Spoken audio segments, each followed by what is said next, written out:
এবার আসেন, জাতীয় পর্যায়ে তো অনেক কিছু বললাম, রংপুরের ব্যাপারে কি বলা যায়? এখানকার মানুষ খুবই ভালো, এত ভালো যে নিজের দাবিটাও ভালো করে বলে না, এত ভদ্র, নিজের দাবি আদায়ে মজবুত লড়াইও করে না।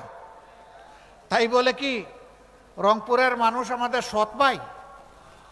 না, আমরা পরস্পর ভাই ভাই। কিন্তু 54 বছর কি আচরণ করা হয়েছে রংপুরবাসীর সাথে, এর সাক্ষী আপনারা, আমি নই। রংপুর এই বিভাগ কি অপরাধ করেছে? বাংলাদেশের শস্য ভাণ্ডার এই উত্তরবঙ্গ, কিন্তু এই শস্য যারা ফলায় তাদের মুখের দিকে তাকানোর কোনো দায়িত্ব কি সরকারের নাই? যদি থেকে থাকে তাহলে প্রতি বছর বর্ষা আসার সাথে সাথে এই এলাকার মানুষ আতঙ্কগ্রস্ত হয়ে পড়ে কেন? তিস্তা, ধরলা, ব্রহ্মপুত্র, আরেকটা কি জানি, করতোয়া নাকি, না হ্যাঁ করতোয়া, এই যে নদীগুলো, এইগুলো আল্লাহর দান, বিশাল নিয়ামত, কিন্তু দশকের পর দশক এই নদীগুলোর উপরে অত্যাচার করা হয়েছে, এগুলাকে জীবন দিয়ে রাখা হয়নি। বাজেট বরাদ্দ হয়েছে, নদীর বালু উপরে উঠে নাই, টাকা পকেটে এবং পেটে চলে গেছে। যার কারণে আজকে যখন ঢাকা থেকে আসছিলাম, উপর থেকে দেখলাম এত নদী নয়, এক একটা বিশাল মরুভূমি। এই নদীকে জীবন ফিরিয়ে দিতে হবে।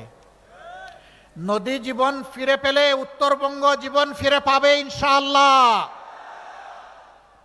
তাই তিস্তা পরিকল্পনা বাস্তবায়নের কোনো বিকল্প নাই। কার ভালো লাগলো আর কার লাগলো না এগুলা দেখার আমাদের সময় নাই।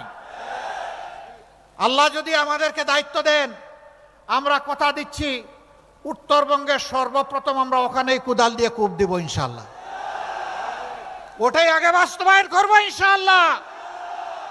এই তিস্তাকে জীবন দেওয়ার মাধ্যমে গোটা উত্তরবঙ্গকে আমরা জীবন্ত করে তুলবো ইনশাআল্লাহ।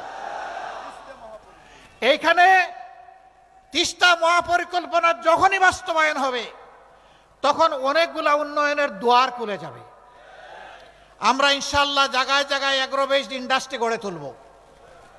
আপনাদের পণ্যের ন্যায্য মূল্য নিশ্চিত করা হবে, পণ্য সংরক্ষণের যথাযথ ব্যবস্থা করা হবে। ফলমূল যা ফলে উত্তরবঙ্গে তা দিয়ে সারা বছর বাংলাদেশের মানুষ আনন্দে খেতে পারত, কিন্তু এগুলা সংরক্ষণের কোনো ব্যবস্থা নেই বলে খুব তাড়াহুড়া করে পচে গলে অথবা বিক্রি করে সব শেষ হয়ে যায়। আমরা এই যন্ত্রণা থেকেও উত্তরবঙ্গের আমাদের চাষি কৃষক ভাইদেরকে বের করে আনতে চাই। এখনো মান্দাতার আমলের কৃষি ব্যবস্থা এখানে চলবে কেন?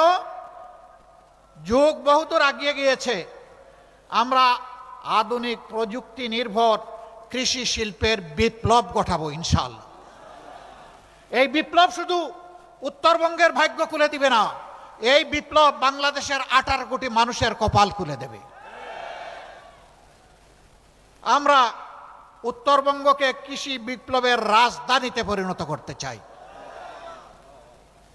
এর জন্যে কৃষি প্রযুক্তিভিত্তিক বিশ্ববিদ্যালয় গড়তে হয়, তাই করা হবে ইনশাআল্লাহ। ইন্ডাস্ট্রি স্থাপন করতে হয়, সেইটা করা হবে। সরকারি, বেসরকারি এবং যৌথ উদ্যোগ সব কিছুতে যদি আমরা সেই উদ্যোগ নিতে পারি, বিদেশিরাও এখানে বিনিয়োগ করতে আসবে। এরকম যখন ইন্ডাস্ট্রিয়াল বেস হয়ে যাবে, আর উত্তরবঙ্গের মানুষকে ছোট্ট একটি চাকরির জন্য পেরেশান হয়ে ঢাকার দিকে ছুটতে হবে না। উত্তরবঙ্গই ঢাকার ফ্যাসিলিটি ঘরে ঘরে এনে দেবে। আমরা চাই না উত্তরবঙ্গ আর বঞ্চিত থাকুক। বলবেন যে এরকম তো যুগে যুগে অনেকেই বলেছে, তা আপনারা যে কথা রাখবেন তার নিশ্চয়তা কি? আমরা 5 আগস্ট বলেছিলাম আমরা কথা রাখবো, হে জাতি আমরা মজলুম, কিন্তু আমরা কারো উপর থেকে প্রতিশোধ নিব না। আল্লাহর কসম, একটা মানুষের দিকে আমরা হাত বাড়াইনি। আমরা কি কথা রেখেছি? আমরা বলেছিলাম আর্থিকভাবে আমাদেরকে ক্ষতিগ্রস্ত করা হয়েছে, কিন্তু তাই বলে আমরা চাঁদাবাজি করব, এটা হবে না। আমরা কি চাঁদাবাজি করেছি? আপনাদের সাথে দেওয়া কথা আমরা রক্ষা করেছি। আমরা বলেছিলাম আমরা মামলা বাণিজ্যে নামবো না, আমরা নামি নাই। আমরা কি কথা রাখতে পেরেছি? ইনশাআল্লাহ আমরা কথা রাখবো। আমাদের দুইজন ভাই মাত্র 5 বছরের জন্য 3টা মন্ত্রণালয় পরিচালনা করেছিলেন। সততা, স্বচ্ছতা এবং দক্ষতার সাথে তারা সেই মন্ত্রণালয় পরিচালনা করেছেন। তারা সৎ ছিলেন, তারা স্মার্ট ছিলেন। তাদের দিকে কেউ আঙ্গুল তোলার সাহস করে নাই যে এই মন্ত্রণালয়ে অপরাধ হয়েছে অথবা এখানে স্বজনপ্রীতি করা হয়েছে, এটা বলার সাহস কারো হয় নাই। কেন জানেন? তারা আল্লাহকে ভয় করতেন। আমরা যে কথাগুলো আপনাদেরকে বলছি, আমাদের সবগুলা কথার সাক্ষী হয়ে যাচ্ছেন স্বয়ং আল্লাহ রাব্বুল আলামিন। আমরা সেই আল্লাহকে ভয় করি। আল্লাহকে ভয় করে আপনাদেরকে সাথে নিয়ে আপনাদের সাথে পরামর্শ করে উত্তরবঙ্গকে নূতনভাবে সাজাবো ইনশাআল্লাহ।